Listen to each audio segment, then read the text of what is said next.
नमस्कार, मी पुष्पाच खमंग किचन मध्ये आपले खूप खूप स्वागत। आज आपण बनवणार आहोत पारंपरिक पण वेगळी चव असलेली खुसखुशीत खारी शंकरपाळी। ही शंकरपाळी म्हणजे गोड नाही ही आहे मसालेदार, खारट, तिखट चवीची बिस्किटासारखी कुरकुरीत।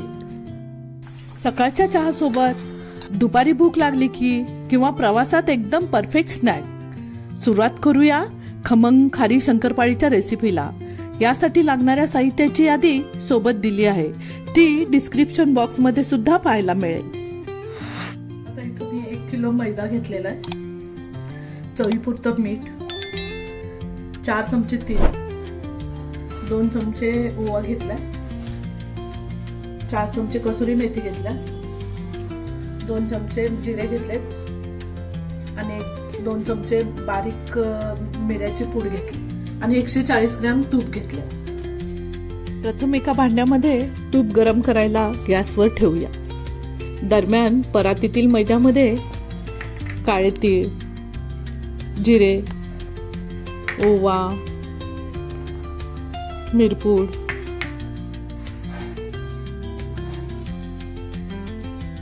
आणि कसुरी मेथी तळ हाताने चोळून या पिठामध्ये टाकूया।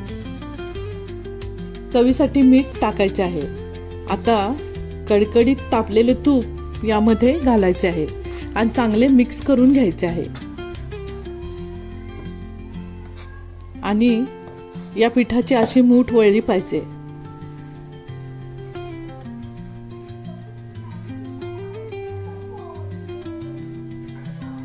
यामध्ये तिखट टाकूया, हे ऑप्शनल आहे। मला जरा या शंकरपाळीमध्ये तिखट स्वाद आवडतो। आता आपण थोडं थोडं पाणी घालत पीठ चांगले मळून घेऊया। या पिठाला सुती ओल्या कापडाने झाकून थोडा वेळ मुरत ठेवूया। साधारण अर्धा तास पीठ चांगले मुरल्याने शंकरपाळी चांगली खुसखुशीत होते। अर्धा तास झालेला आहे। या पिठातील गोळा घेऊन पोळपाटावर पोळी लाटायला घेऊ। पीठ इतकं मऊसूत आहे की पोळी लाटताना कोरडं पीठ सुद्धा लावायची गरज नाही। आपण चपाती लाटतो त्यापेक्षा थोडी जाडसर पोळी लाटायची आहे। हे पीठ चांगले अर्धा तास मुरल्यामुळे मऊसूत झाले आहे। असे पीठ झाले की शंकरपाळी हमखास खुसखुशीतच होणार। या शंकरपाळ्या मुलांना डब्यात खाऊ म्हणून देण्यासाठी बिस्किटाला उत्तम पर्याय आहे। आता करंजी कटरने आपण शंकरपाळ्या कट करून घेऊया। तुम्ही सुरीने कट केले तरी चालेल। मी जरा मोठ्या आकारात शंकरपाळी कट केली आहे। तुम्हाला जसे आवडेल तसे कट करू शकता। आता ह्या एका प्लेटमध्ये काढून घेऊया। आता गॅसवर कढईमध्ये तेल तापायला ठेवले आहे। तेल चांगले तापले आहे की नाही ते चेक करू। आपले तेल चांगले तापले आहे। या तेलामध्ये शंकरपाळ्या तळायला घेऊया। सुरुवातीला तेल चांगले तापून घेतल्यानंतर गॅसची फ्लेम मध्यम ठेवून चांगले सोनेरी कलरवर तळून घेऊया।